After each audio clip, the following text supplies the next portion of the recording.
రాష్ట్ర ఆర్థిక పరిస్థితి దారుణంగా ఉందని మాజీ ముఖ్యమంత్రి వైఎస్ జగన్మోహన్ రెడ్డి చేసిన వ్యాఖ్యలపై విజయవాడ ప్రజల నుంచి విభిన్న స్పందనలు వ్యక్తమవుతున్నాయి.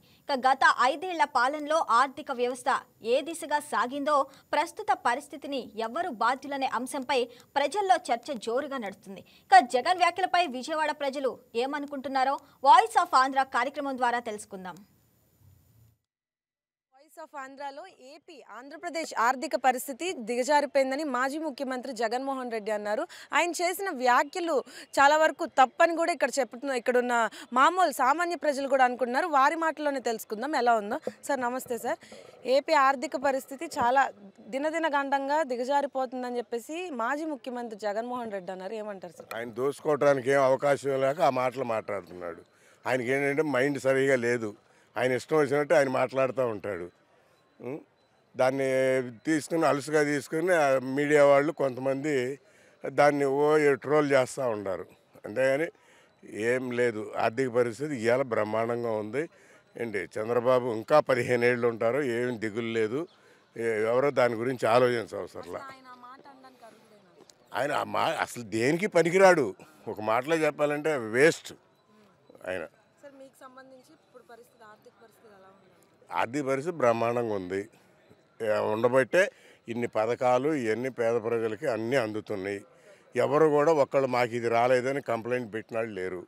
దాని గురించి ఏం దిగులు అలాంటివి ఏం అవసరంలా. ఇలా హ్యాపీ. అది ఆడు మైండ్ లేనాడు అంతే. Thank you. ఎంచేతంటే ఆయన ఏది కూడా ప్రిన్సిపల్స్ ప్రకారం మాట్లాడు.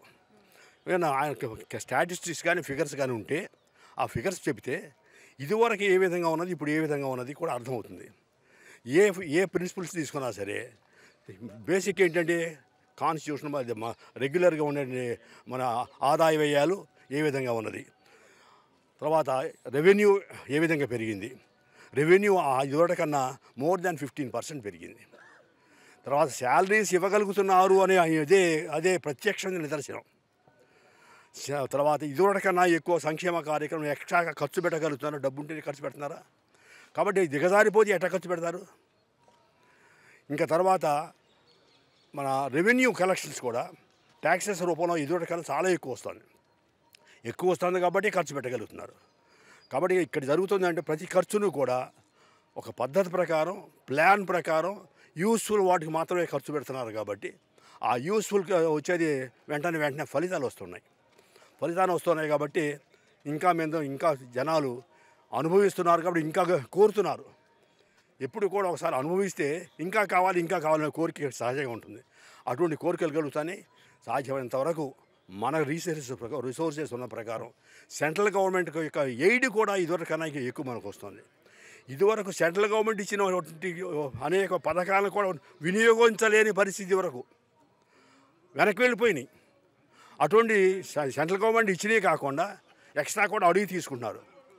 రీసెంట్గా కూడా ఇదివరకు ఫస్ట్ టైం ఇచ్చినటువంటి అమౌంట్ కన్నా రెండవసారి కూడా మళ్ళీ అమౌంట్ కావాలని వరల్డ్ బ్యాంక్ వాళ్ళు అడిగారు, వాళ్ళు ఇచ్చారు కూడా. ఏంటంటే ఎప్పుడైతే ఫ్రూట్ఫుల్గా ఒక పద్ధతి ప్రకారం వెళుతుంది ఈ ఎక్స్పెండిచరు అని అనుకున్నారో ఇచ్చే వాళ్ళకు కూడా ఇవ్వబుద్ధి అవుతుంది. అంతేగాని మనం ఇచ్చే ఖర్చు పైకి రాకుండా యూస్లెస్ వాటికి ఖర్చు పెడుతున్నారు అనుకుంటే ఎవరికి కూడా ఇవ్వబుద్ధి కాదు. ఎందుకంటే రీపేమెంట్ కెపాసిటీ కావాలి కదా. ఎవరిచ్చిన అప్పే, కానీ ఇవ్వగలుగుతాడా లేదా? ఎప్పుడు ఇవ్వగలుగుతాడు? ఫ్రూట్ఫుల్గా ఖర్చు పెట్టినప్పుడు, దానివల్ల రిటర్న్స్ వచ్చినప్పుడు. ఆ రిటర్న్స్ వచ్చే మార్గం ఉంది కాబట్టి ఈ విధంగా ఖర్చు పెట్టగలుగుతున్నారు. ఏ విధంగా రెవెన్యూస్ ఫాల్ ఏమీ లేదు. ఎక్కడ ఫాల్ అయిందో వాళ్ళు చెప్పగలిగితే ఫలానా రూపంలో ఫాల్ అయింది అని చెప్పగలిగితే మనం నమ్మచ్చు. కాబట్టి జగన్మోహన్ రెడ్డి గారి ప్రభుత్వ వాళ్ళు కానీ ఏమి చెప్పినా సరే దాని వ్యతిరేకంగా తీసుకోండి. అర్హత ఏం లేదు. అజ్ఞానమే అర్హత. అజ్ఞానమే అర్హత ఆయనకి, అంతకన్నా వేరే. దిగజారిపోయిందే లేకపోతే అసలు దుర్వినియోగం అయిందే. దిగజారిపోవటం అంటే ఖర్చు పెట్టడం. నువ్వు దుర్వినియోగం చేశారు లేకపోతే పక్కదారి పట్టించారని చెప్పేసి అంటలేదు కదా.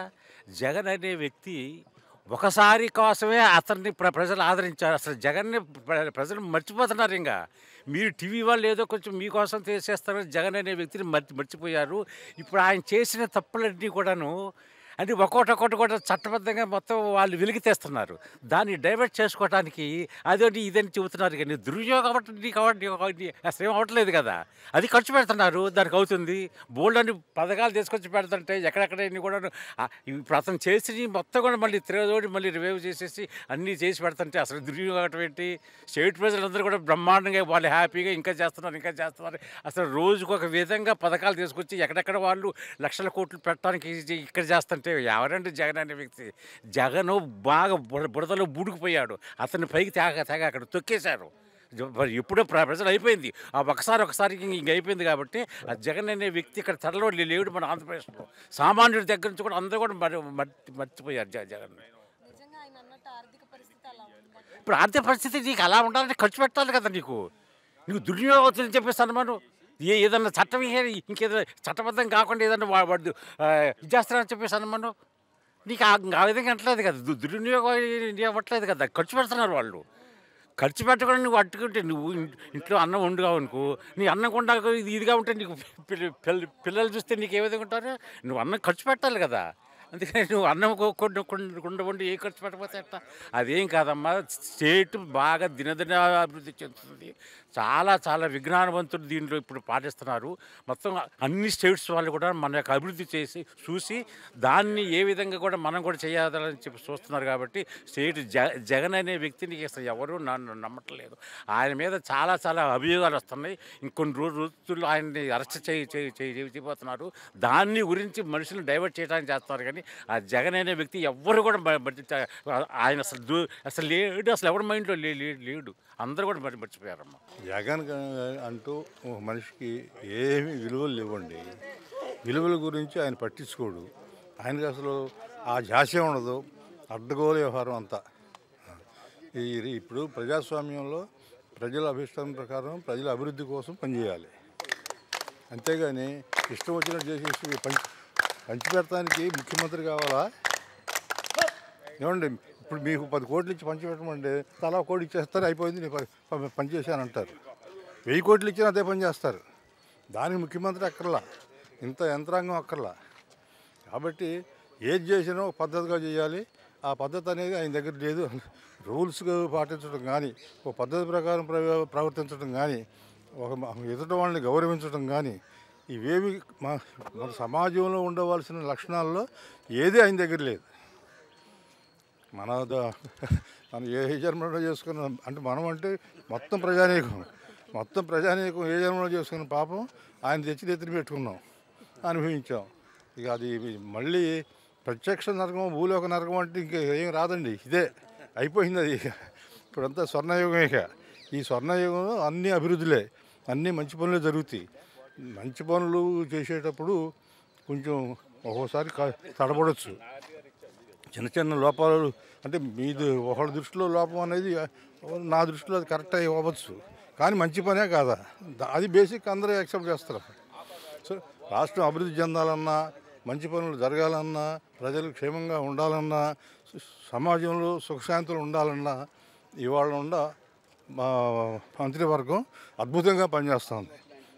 ఇది నభూతో నభవిష్యత్. ఇంతకన్నా పనిచేయగలిగిన గవర్నమెంట్ కానీ రాజకీయ నాయకులు కానీ ఉండరు. జగన్మోహన్ రెడ్డి గారు తీసిన గోతులు పూడ్చుకోవడం సరిపోతుందండి. ఇంకెక్కడ మనం సెట్ అవుతాం? జాగ్రత్తగా వాడుకుని కంట్రోల్గా చేసుకుంటున్నాం. మనం కష్టపడి గోతు పూయించి పెంచుకుంటున్నాం దాన్ని, మన ఇన్కమ్ని. అది ఆయన రాజకీయంలో ఉన్నాడు, ప్రతి ఒక్కడు చెత్త అన్న మాట్లాడచ్చు. రాజకీయం ఏంటంటే చెత్త. ఆర్థిక పరిస్థితి కొద్దిగా ఇంప్రూవ్ చేస్తారండి. చంద్రబాబు నాయుడు గారు ఆయన మంచి ఇది ఉన్న విజన్ మనిషి కాబట్టి ఆయన చేయగలడు. ఆయన తోడు పవన్ కళ్యాణ్ గారు ఉన్నారు కాబట్టి ఆయన కూడా బాగా గైడ్ చేసి పెంచుతారు దాని ఉద్దేశం. అది గుడ్ మార్నింగ్ టు ఎవ్రీబడి.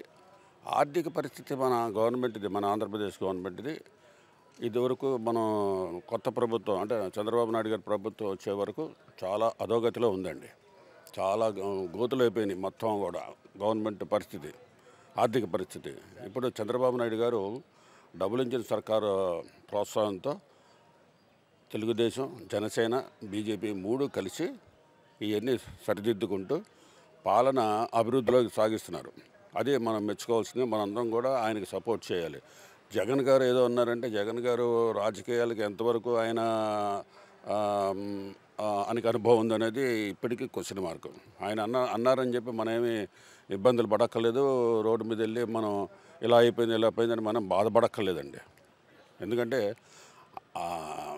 అనుభవం అనేది ఒక ప్రశ్న ఉందండి మనకి ఇప్పుడున్న గవర్నమెంట్గా అనుభవం ఉంది. 40 సంవత్సరాల అనుభవం ఉంది. ఆయన ఇటువంటి గోతులన్నీ కూడా పూడ్చుకుంటూ డెవలప్మెంట్ చేసుకుంటూ పరిశ్రమలు తీసుకొస్తూ అగ్రికల్చర్ కూడా చూసుకుంటూ అన్ని పురోగతిలో ఉన్నారు. దానికి ఈ ప్రశ్న అనేది రాదండి. అధోగతిలో ఉంది ఇప్పుడు అంటే అధోగతిలో చేసి వెళ్ళిపోయాడు ఆయన. అధోగతిలోంచి ఇప్పుడు బయటకు వస్తున్నాం మనం. కాబట్టి మనందరం కూడా ధైర్యంగా ఉండొచ్చు. కాకపోతే మనందరం కూడా ఈ ప్రభుత్వానికి సపోర్ట్ చేస్తూ ఉండాలి, లాగకూడదు ప్రభుత్వాన్ని. కార్యక్రమాలు చేస్తున్నారంటే ప్రభుత్వం మనందరం కూడా సపోర్ట్ చేస్తేనే ఏ ప్రభుత్వం నిలబడుతుంది. వెనకాల కూర్చొని లాగేస్తుంటే ఏమీ చేయకుండా లాగేస్తుంటే ఏదైనా అలాగే ఉంటుంది. కానీ అలా లాగేయటం అనేది ఈ ప్రభుత్వంలో జరగదు. ఎవరు ఎంత లాగినా కూడా ఈ ప్రభుత్వం దడవదండి. కాబట్టి మనం చాలా ధైర్యంగా ఉండొచ్చండి. ఓన్లీ థింగ్ ఏంటంటే మనం సపోర్ట్ చేయాలి కదా గవర్నమెంట్కి. Thank you. చూశారు కదా, రాష్ట్ర ఆర్థిక పరిస్థితి మీద విభిన్న అభిప్రాయాలు అయితే ప్రజలు వ్యక్తం చేశారు. ముఖ్యంగా చూసుకున్నట్లయితే ఇప్పుడు తీసుకొస్తున్న పథకాలు కానీ పెట్టుబడులు కానీ చాలా వరకు ప్రజలకు ఉపయోగకరంగా ఉంటున్నాయని కూడా ప్రజలు వాపోతున్నారు. ఇది ఇక్కడ పరిస్థితి. వీడియో జర్నలిస్ట్ విశ్వనాథ్తో బిందు, వైకే న్యూస్, విజయవాడ.